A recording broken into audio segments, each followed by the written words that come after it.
ఈ వీడియో చూస్తున్న ప్రతి ఒక్క దేవుని బిడ్డకైతే వందనాలు తెలియపరుచుకుంటున్నానండి. మరి క్రైస్తవుల గురించి మీకైతే కొన్ని విషయాలు చెప్పాలండి. మరి క్రైస్తవ్యంలో మరి దేవుని నమ్మి చాలా రోజులుగా దేవుని సన్నిధిలో వెళ్తూ మరి దేవుణ్ణి నమ్మి మరి క్రైస్తవులుగా జీవిస్తున్న వారు కొంతమంది ఎలాగున్నారంటే, ఒకే సంఘంలో ఉన్న కొందరైతే మరి అందులో లేని వారు ఉంటారు, మరి ఉన్నవారు ఉంటారు కదండి.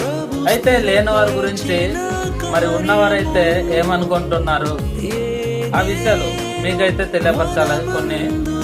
అయితే ఉన్నవారు కొద్దిగా డబ్బు పేరు ఇలాగా మరి కొద్దిగా కలిగి ఉన్నవారు ఏమని లేని వారి గురించి ఏమని అంటున్నారంటే, వీరు ఎప్పుడో నమ్ముకున్నారు ఏజెన్సీ ప్రాంతంలో, మరి సువార్త ఎప్పుడు వచ్చిందో అప్పుడు నమ్ముకున్న వాళ్ళండి. అప్పటి నుంచి ఒక్క ఇల్లులోనే ఉంటున్నారు, వీరు బయటకు రావట్లేదు, అభివృద్ధి చెందట్లేదు. అండ్ మేము దేవునిలో మరి వెనుక నమ్ముకొని వాళ్ళ మరి దీవించబడ్డాము, మేము చాలా దేవునిలో దీవించబడ్డాము అంటున్నారు కదా. ఇది దీవించబడడం అంటే ఏమిటి? ఈ విషయము నాకు అర్థం కావట్లేదండి. ఒకప్పుడు మీకు తెలిస్తే కామెంట్ తప్పకుండా చేయండి. అయితే దీవించబడడం, దేవునిలో మేము ఉన్నాము, మేము బడ్డాము అంటారు కదా. అయితే డబ్బు, ఐశ్వర్యం, పేరు, ప్రఖ్యాత ఇలాంటివి పలుకుబడి ఉన్న ప్రతి ఒక్కరు మరి ఇలా చెప్పడం అయితే జరుగుతుంది. దీవించబడడం అంటే ఇదేనా? పేరు, పలుకుబడి, డబ్బు, ధనం కలిగి ఉండడమేనా దేవునిలో దీవించబడడం అంటే? మనం చేసే ప్రతి వీడియో కూడా షార్ట్ వీడియోకి అయితే ఫుల్ వీడియో చేయడం అయితే జరుగుతుందండి. చూసే ప్రతి ఒక్కరు కూడా కామెంట్ చేయండి.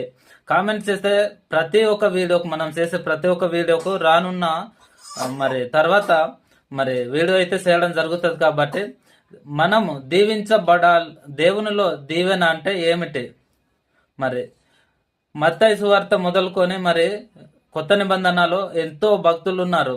స్తెఫాను, యోహాను, ఇలాగే మరి సౌలుగా ఉండి పౌలుగా మారిన భక్తుడు, ఇలాగా ఎందరో భక్తులు ఉన్నారు. వీరందరూ దీవించబడ్డారా? మరి దీవెన అంటే ఏమిటి? మరి ఇది ఒకప్పుడు మీకు తెలిస్తే కామెంట్ తప్పకుండా చేస్తారని ఎంతో మంది సేవకులు కూడా మరి చెప్పడం అయితే జరుగుతుందండి.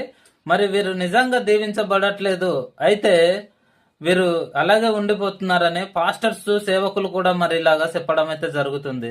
దీవెన అంటే ఇదేనా? మరి మీకు తెలిస్తే కామెంట్ చేస్తారని. పేరు, డబ్బు ఇలాంటివి అన్ని కలిగి ఉంటేనే దేవుని యొక్క దీవెనవా? తెలిస్తే కామెంట్ చేయండి.